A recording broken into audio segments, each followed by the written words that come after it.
ముందుగా వేదిక టీవీ ప్రేక్షకులకు స్వాగతం. వేదిక టీవీ చేపడుతున్న సర్వేలో భాగంగా ఈరోజు రంగారెడ్డి జిల్లా షేర్లింగంపల్లి మండల్ మియాపూర్ విలేజ్కి రావడం జరిగింది. మరి ఇక్కడ ఉన్నటువంటి ప్రజలు రేవంత్ రెడ్డి గారి గురించి, వారి పాలనపై వారి అభిప్రాయం తెలుసుకునే ప్రయత్నం చేద్దాం. నమస్తే అమ్మ. నమస్తే. మీ పేరమ్మా? యాదమ్మ. ఏం చేస్తారమ్మా? హౌస్ స్పీకింగ్ పని చేస్తాం. రేవంత్ రెడ్డి గారి పాలనపై మీ అభిప్రాయం ఏంటమ్మా? ఏం లేదు రేవంత్ రెడ్డి పాలన, ఏం లేదు.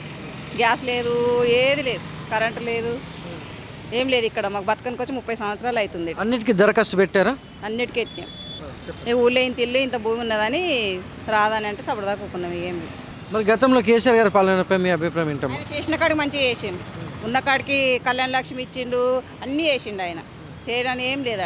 ఆయన రైతు బంద్ చేసిండు, అన్నీ చేసిండు. వీళ్ళు ఏమి ఇస్తలేడు, ఏం చేయలేడు. వీడు వచ్చే నుంచి 12 నెలలు అవుతుంది కానీ 12 రూపాయల పని లేదు. వీళ్ళు మాటలే గొప్ప ఉన్నాయి, అంతే ఉంది, ఏం లేదు. రైతు రుణమాఫీ జరిగిందా? రైతు రుణమాఫీ ఏం జరిగింది? జరగను జరగలేదు. అది ఓనికి అయిందో ఓనికి కాలేదు. లోపల ఎంబడెంబడి తిరిగేటోనికి అయితే కానీ బయట ఇట్లా పని చేసుకొని బతికేటోనికి ఓనికి ఇయ్యారు వాళ్ళు. గతంలో కేసీఆర్ గారు ఉన్నప్పుడు మీకు రైతు రుణమాఫీ జరిగినాయి? అన్నీ మంచిగా ఇచ్చాడు, అన్నీ మంచిగా ఇచ్చాడు. ఇయ్యలేని ఏం లేదు, అన్నీ మంచిగానే ఇచ్చాడు. నమస్తే సార్. నమస్తే, చెప్పండి. మీ పేరు సార్? సునీల్. ఏం చేస్తుంటారు సార్? నేను జాబ్ చేస్తుంటాను. అవునా. రేవంత్ రెడ్డి గారి పాలనపై మీ అభిప్రాయం ఏంటి సార్? అంటే ఇప్పుడు వచ్చింది కదా, చేస్తారని కొద్దిగా నమ్మకం ఉంది.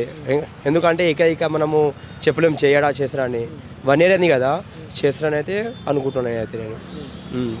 ఇప్పుడే ప్రజెంట్ అయితే బాగుంది అనుకోవచ్చు. మీరు హైడ్రా ఇలా ఉంది అని. అది ఎందుకంటే ఇప్పుడు మీరేమో కొన్నరేమో భూమి మీరు హైడ్రాలో ఉంది, కానీ అది కబ్జా కదా. అది మీరిచ్చిన గవర్నమెంటే ఇచ్చిందని అంటున్నారు. కానీ ఎందుకంటే మీరే చూస్తున్నారు, వర్షాలు పడితే ఎలా ఉందో ఏందో చాలామంది అనుకుంటున్నారు. ఏమనుకుంటున్నారు, హైడ్రా వచ్చింది, రేవంత్ రెడ్డి ఇలా చేసిండు అలా చేసిండని. ఆయన చేసి మన కోసమే మంచిది కదా. మరి దాని మీద అయితే నాకైతే ఎలాంటిది అయితే ఏం లేదు. పథకాలు అయితే చేస్తారా అన్న, పథకాలు చేసిండు. ఒకటేం చేస్తుండు, మనది రైతు బంధు ఉంది చేస్తాడు. బడ్జెట్ కావాలి కదా, మరి బడ్జెట్ లేనిది ఎలా చేస్తారని. మరి గతంలో కేసీఆర్ గారి పాలనపై మీ అభిప్రాయం ఏంటి సార్? అది అయితే బాగానే ఉంది అప్పుడైతే. ఎందుకంటే ముందు తెలంగాణ ఎలా ఉండేది, ఇప్పుడు ఎలా ఉంది తెలంగాణ, ఇప్పుడు పర్వాలేదు లేదు కదా. నమస్తే సార్. నమస్తే. మీ పేరు సార్? రాజేష్. ఏం చేస్తుంటారు సార్? స్విగ్గీలో డెలివరీ. రేవంత్ రెడ్డి గారి పాలనపై మీ అభిప్రాయం ఏంటి సార్? రేవంత్ రెడ్డి గారి పాలన మంచిగానే ఉంది ఇప్పటివరకు అయితే. కాకపోతే ఈ బడ్జెట్ సరిగ్గా లేకపోవటం వల్ల కొన్ని పథకాలు అమలు చేయలేకపోతుంది. అవి కూడా తొందరలోనే అమలు చేస్తాడని నమ్మకం ఉంది నాకైతే. కేసీఆర్ కూడా పర్వాలేదు, కానీ కేసీఆర్ కొన్ని స్కీములు పెట్టిండు కానీ అవి అందరికీ అందలేదు. అవి ఆయన పెట్టిన స్కీములు దాదాపు అవి అంత టీఆర్ఎస్ కార్యకర్తలు వాళ్ళు దళిత బంధు కావచ్చు, ఇంకేదైనా ఇప్పుడు రైతు బంధు అని పెట్టింది కానీ అది దానిలో సరైన లోటుపాట్లు, చాలా లోపాలు ఉన్నాయి. ప్లాట్లకు కానీ బీడు భూములకి, వేరే పెద్ద రైతులకు కూడా 100 ఎకరాల ఉన్న వాళ్ళకి కూడా రైతు బంధు వచ్చింది. అట్లా కాకుండా ఒక 5 ఎకరాల లోపాలు పెడితే బాగుంటే సక్సెస్ అయ్యేది. దళితకు 3 ఎకరాలు అన్నాడు, అది ఎవరికి ఇవ్వలేదు. 10 లక్షలు అన్నాడు దళిత బంధు. అందువల్ల ఎస్సీలలో చాలా వ్యతిరేకత వచ్చింది. దళిత బంధు పెట్టి ఊళ్ళో ఎవడికో ఒక్కళ్ళకి ఇస్తే మిగతా వాళ్ళంతా ఏం కావాలి, అది పెట్టకపోయినా పర్లేదు అంటే ఎందుకు ఇట్లా పెట్టి అందరికి ఆశ పెట్టి ఎవరు అడిగారు అసలు? ఆ 3 ఎకరాలు అది ఎవరు అడగలే. కేసీఆర్ పరిపాలన చాలా ఉన్నాయి, మంచిగా ఉన్నాయి. కానీ ఆ రెండింటి వల్లనే కొద్దిగా వ్యతిరేకత వచ్చిందని నా అభిప్రాయం. నమస్తే సార్. నమస్తే అన్న. మీ పేరు?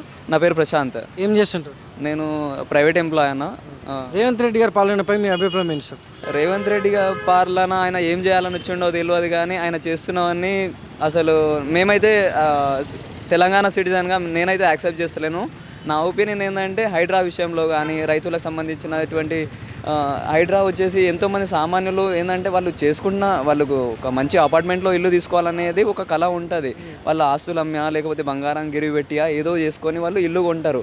అట్లాంటి అపార్ట్మెంట్స్ని సామాన్యులు ఉన్న ఇండ్లని కూల్చేస్తే వాళ్ళకి ఎంత నష్టం జరుగుతుంది, వాళ్ళకి నష్టపరిహారంగా ఏమి ఇవ్వలేదు కదా. అదొకటి. ఇప్పుడు రైతు బీమా అనేది మా ఫ్యామిలీలోనే ఒకరు చనిపోతే రైతు బీమా పథకం ద్వారా వాళ్ళకి 5 లక్షల రూపాయలు వచ్చినాయి. ఇప్పుడు కాంగ్రెస్ గవర్నమెంట్ వచ్చిన తర్వాత రైతు బీమా వల్ల అంటే వాళ్ళకు ఎలాంటి లాభం లేదు. రైతు బీమా పథకమే తీసేసిండు. వాళ్ళ రైతు కుటుంబం ఎట్లా సర్వైవ్ అవ్వాలి? వాళ్ళ పిల్లలు ఏమైపోవాలి, వాళ్ళు పిల్లలు కూడా వాళ్ళు వ్యవసాయం చేసుకోవాలా లేకపోతే వాళ్ళు రోడ్ మీద పడాలా, అదొకటి. ఇప్పుడు నేను మామూలుగా మేము రోడ్ మీద వస్తూనే ఉంటాం. అక్కడ రీసెంట్గా జిఎస్ఎం మాల్ దగ్గర almost 10 to 15 days drainage water road మీదే, main road, national highway Miyapur GSM mall దగ్గరనే. అక్కడ almost 10-15 days national highway road number national highway 65 దానిపైన డ్రైనేజ్ నీళ్ళు వారుతున్నాయి. మన రీసెంట్గా ఎంఏ నగర్లో స్కూల్ పిల్లలు, చిన్న ప్రైమరీ స్కూల్ పిల్లలు డ్రైనేజ్ వాటర్లోకి నుంచి నడుచుకుంటూ వెళ్తున్నారు. వాళ్ళు కాళ్ళకు మొత్తం డ్రైనేజ్ వాటర్లో మునుగుతున్నాయి వాళ్ళ కాళ్ళు మొత్తం. నమస్తే సార్. నమస్తేనండి. మీ పేరు సార్? నా పేరు మొహమ్మద్ అఖిల్ అండి. ఏం చేస్తుంటారు సార్? నేను లక్ష్మీ హుండైలో వర్క్ చేస్తానండి, సేల్స్ ఎగ్జిక్యూటివ్ లాగా. రేవంత్ రెడ్డి గారి పాలనపై మీ అభిప్రాయం ఏంటి సార్? రేవంత్ రెడ్డి గారి పాలన గురించి చెప్పాలంటే మనకు 10 సంవత్సరాల నుంచి మన కేసీఆర్ గారు మనకు రేషన్ కార్డు ఇవ్వలేరు, ఇంద్రమ్మ ఇల్లులు డబల్ బెడ్రూమ్స్ ఇవ్వలేరు. మనకు ఈ రోజులో కాంగ్రెస్ పార్టీ వచ్చిన వల్ల మనకు ఈరోజు డబల్ బెడ్రూమ్ వస్తుంది, మనకు ఇంద్రమ్మ ఇల్లులు వస్తున్నాయి. మనకు రేషన్ కార్డు 10 years నుంచి ఇవ్వకుండా ఈ రోజు నుంచి మనకు రేషన్ కార్డులు అప్లికేషన్స్ ఇచ్చాము మనము. ప్లస్ ఇంకోటి ఏంటంటే రైతు భరోసా ఇస్తున్నారు, మన 12,000 రైతు భరోసా ఇస్తున్నారు మనకు. నా ఉద్దేశం ప్రకారం కాంగ్రెస్ గవర్నమెంట్ ఆ 10 సంవత్సరాలు టీఆర్ఎస్ గవర్నమెంట్ చేయలేని పనులు ఈ రేవంత్ రెడ్డి వల్ల అవుతుందని నా అభిప్రాయం సార్. మరి గతంలో కేసీఆర్ గారి పాలనపై మీ అభిప్రాయం ఏంటి సార్? గతంలో కేసీఆర్ గారి పాలన ప్రకారం చూస్తే ఆ టైంలో రియల్ ఎస్టేట్ అనేది చాలా ఎక్కువ ఉండే. చిన్న మనిషి కూడా మనకు భూమి కొనలేని పరిస్థితి ఉండే. ఈ రోజుల్లో కాంగ్రెస్ గవర్నమెంట్ వచ్చిన వల్ల, భూముల రేటు పడిన వల్ల చిన్న నార్మల్ మనిషి కూడా మనకు కొనే ఆప్షన్స్ అని మనకు వచ్చింది. ఇంకోటి ఏంటంటే మనకు ఇంద్రమ్మ ఇల్లుల వల్ల కూడా చాలా వరకు లబ్ధి పొందుతారు అని నా ఉద్దేశం సార్. నమస్తే సార్. నమస్తే అండి. మీ పేరు సార్? నా పేరు సాయి కుమార్ అండి. ఏం చేస్తుంటారు సార్? ఉండే చేస్తుంటాను. రేవంత్ రెడ్డి గారి పాలనపై మీ అభిప్రాయం ఏంటి సార్? పాలంటే ఏముందన్న, ఏం బాగాలేదన్న. త్రిభి ప్రాంగత్ అయితే గలీజ్ పాలన, బేకార్ పాలన. 10 సంవత్సరాలు ఏరికోటి తెచ్చిన తెలంగాణను మొత్తం బొంగులో గలీజ్ చేసి పడేసింది. అది ఏం బాగాలేదు. మరి గతంలో కేసీఆర్ గారి పాలనపై మీ అభిప్రాయం ఏంటి సార్? కేసీఆర్ పాలన బాగుందన్న. 10 సంవత్సరాలు రైతు బంధు వచ్చింది, బీసీ బంధు వచ్చింది, ఇంకేమంటారు దళిత బంధు వచ్చింది, ప్రతి ఇంటి నల్లు వచ్చింది, అన్ని ప్రకారం బాగుందన్న. ఈ రేవంత్ రెడ్డి ఉన్న హైడ్రో ఎఫెక్ట్ అని, రియల్ ఎస్టేట్ అని మొత్తం ఎక్కడ ఊడిసిపోయింది మొత్తం అంతా. ఇక్కడే ఉంచాయి ఆల్రెడీ మొత్తము 100 రోజులలో 6 గ్యారెంట్లు హామీ ఇస్తా అని చెప్పిండు. ఏమన్నా ఒక బస్సు తప్ప ఇంకేం తీసినా 6 గ్యారెంట్లు ఒక బస్సు తప్ప ఏం తీసినా, ఆ బస్సులలో కూడా మళ్ళీ కొట్లాటలు గుద్దుకున్నాడు. మళ్ళీ కరెంట్ గ్యాస్ ఎవరికి వస్తున్నా? మీ ఇంట్లో వస్తుందా? మా ఇంట్లో వస్తుందా? మీ ఇంట్లో వస్తుందా? ఎవరింట్లో వస్తలేదు. ఏదో 10 మందికి వస్తే అయిపోయినా అన్న. మొత్తం తెలంగాణ మొత్తం వస్తేప్పుడు గ్యాస్ సిలిండర్ వచ్చినప్పుడు ఎక్కడ వస్తున్నా? ఎక్కడ కూడా వస్తలేదన్న. ఈ పథకాలు కానీ కొంతమందికి అందుతున్నాయి, అందరికీ అందాలని అంటారు. మరి ఎవరికి అందుతలేను. కొంతమంది కంట 1 year చోట లీడర్స్ ఉంటారు కదా, వాళ్ళు మాత్రం అందుతున్నా, ఎవరికి అందుతలేవు అన్న. నమస్తే సార్. నమస్కారం అండి. మీ పేరు సార్? నా పేరు ఆరిఫ్. ఏం చేస్తుంటారు? నేను హ్యుండైలో వర్క్ చేస్తానండి, సేల్స్ ఎగ్జిక్యూటివ్గా. రేవంత్ రెడ్డి గారి పాలనపై మీ అభిప్రాయం ఏంటి సార్? రేవంత్ రెడ్డి గారి పాలన ఇంకా సంవత్సరంన్నరనే అవుతుంది కాబట్టి క్షేత్రస్థాయిలో ఇంకా పథకాల హామీలు ఏవైతే ఉన్నాయో అవి ఇంకా నెరవేర్చాల్సి ఉంది. అదేంటంటే ఇంకా పథకాలు పూర్తి స్థాయిలో అమలు కావడం లేదు, కొంతమంది లబ్ధిదారులకు మాత్రమే చేకూరుస్తున్నాయి. ఇంకేంటంటే ఇంకా 3.5 సంవత్సరాల పాలన ఉంది కాబట్టి వేచి చూడాల్సిందే. ఇదే ధోరణి ఒకవేళ ఉంటే మాత్రం నెక్స్ట్ ఓట్ వేసే వాళ్ళు మాత్రం వెనకడుగు వేస్తారు, అదైతే షూర్. కేసీఆర్ పాలన గురించి ఈ పాలన గురించి మనం రెండు కూడా వ్యత్యాసాన్ని చూపించవచ్చు. ఎందుకంటే ఆ టైంలో ఆ పాలన అయిపోయింది. ఆ పాలన నచ్చకనే ఈ కేసీఆర్ మన రేవంత్ రెడ్డి గారిని తీసుకొని వచ్చాం. కాకపోతే ఏంటంటే ఇంకొద్దిగా అభివృద్ధి ఫలాలు కింది స్థాయి వాళ్ళకు కూడా అందాలని మా సైడ్ నుంచి ఒక మనవి. మరి గతంలో కేసీఆర్ గారి పాలనపై మీ అభిప్రాయం ఏంటి సార్? కేసీఆర్ గారి పాలన ఏంటి అంటే ఉన్నదాన్ని ఆయన కొద్దిగా బెటర్గా చేసి చూపించారు.